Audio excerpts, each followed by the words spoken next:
ఒకవైపు సాధారణ జనానికి దడ పుట్టిస్తున్న గోల్డ్ రేట్ మరోవైపు ఇన్వెస్టర్లను మాత్రం మురిపిస్తోంది. సేఫ్ ఇన్వెస్ట్మెంట్ ఆప్షన్గా గోల్డ్ను ఇన్వెస్టర్లు భావించడంతో బంగారానికి డిమాండ్ అమాంతం పెరిగింది. పలు దేశాల్లో రాజకీయ అనిశ్చితులు, ట్రంప్ టారిఫ్ వార్, ఈక్విటీ మార్కెట్ల నేర చూపులతో గోల్డ్పై పెట్టుబడులు అమాంతం పెరిగాయి. దీంతో సెంట్రల్ బ్యాంకుల నుంచి సామాన్య ఇన్వెస్టర్ల వరకు గోల్డ్పై పెట్టిన పెట్టుబడి కనకవర్షం కురిపించింది. ఈక్విటీ మార్కెట్లు ధీటుగా గోల్డ్ భారీ రిటర్న్స్ అందిస్తోంది. గత క్యాలెండర్ ఇయర్లో గోల్డ్ 27% లాభపడింది. ఇది ఇతర పెట్టుబడి సాధనాలతో పోలిస్తే మెరుగైన రిటర్న్ కావటం విశేషం. ఈ ఏడాది తొలి 2 నెలల్లో గోల్డ్ భారీ రిటర్న్స్ను అందించింది.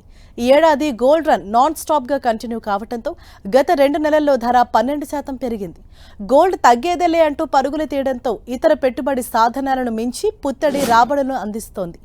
టారిఫ్ విషయంలో ఏ దేశాన్ని వదిలిపెట్టబోమన్న ట్రంప్ ప్రకటనతో గోల్డ్ రేట్స్కు రెక్కలొచ్చాయి. ట్రేడ్ వార్లో ద్రవ్యోల్బణం పెరుగుతుందన్న భయాలు, వివిధ దేశాల సెంట్రల్ బ్యాంకుల కొనుగోళ్లతో ఇప్పట్లో గోల్డ్ శాంతించే అవకాశాలు కనిపించడం లేదని ఎక్స్పర్ట్స్ చెబుతున్నారు. డిమాండ్ సప్లైతో సంబంధం లేకుండా గత కొన్నేళ్లుగా గోల్డ్ పైకి వెళ్తోంది.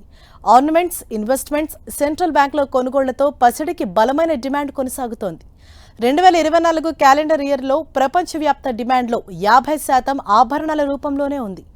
టెక్నాలజీ, పారిశ్రామిక రంగం వినియోగం 5%, పెట్టుబడుల రూపంలో 25%, సెంట్రల్ బ్యాంకుల కొనుగోళ్లు 20%గా ఉన్నాయి. భారత్తో పాటు చైనా ప్రజలు గోల్డ్ ఆర్నమెంట్స్ను కొనుగోలు చేసేందుకు అధిక ఉత్సాహం చూపుతున్నారు. గతంలో అనిశ్చిత పరిస్థితుల్లో తాత్కాలికంగా ర్యాలీ చేసి పరిస్థితులు కుదుటపడగానే గోల్డ్ రేట్స్ నేలచూపులు చూశాయి. కానీ ఈసారి మాత్రం అప్ ట్రెండ్ కంటిన్యూగా కొనసాగుతోంది. కోవిడ్ తర్వాత గోల్డ్ ధర అంతకంతకు పెరుగుతోంది. రష్యా యుక్రెయిన్ యుద్ధం, టారిఫ్ వార్ తదితర అంశాలు గోల్డ్కు బూస్టింగ్నిస్తున్నాయి.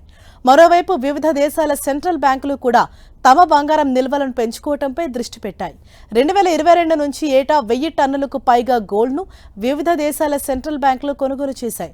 దీంతో రీటైల్ ఇన్వెస్టర్లు కూడా సేఫ్ ఇన్వెస్ట్మెంట్గా గోల్డ్పై ఫోకస్ పెట్టారు. దీంతో ఈ ఏడాది ప్రారంభం నుంచి గోల్డ్ రేట్స్ అంతకంతకు పెరుగుతోంది.